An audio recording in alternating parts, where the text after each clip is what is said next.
Ah, Nevertheless, the foundation of God standeth sure, having this seal, the Lord knoweth them that are his, and let every one that nameth the name of Christ depart from iniquity.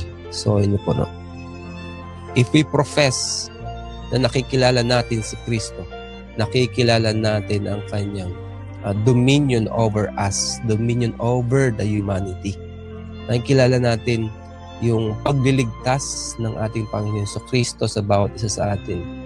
Tinatanyag natin ang kanyang dakilang pangalan sa saan mang dako tayo dalhin ng sa sanlibutan ito. Saan man dako tayo mapunta, ano naman yung ating profession, ano naman yung ating edukasyon, ano naman yung ating relihiyon, ay dapat po na tayo ay mag-profess, nakikilala, sabi po dito sa ating opening text, nakikilala ng Diyos yung Kanya sapagkat nagtataglay ito ng seal, sabi, having this seal, nagtataglay ng pangalan.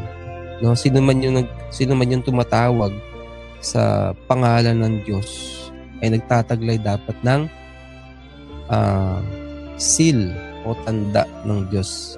Ano po yung tanda ng Diyos? Sabi dito is Christ, let everyone that nameth the name of Christ depart from iniquity.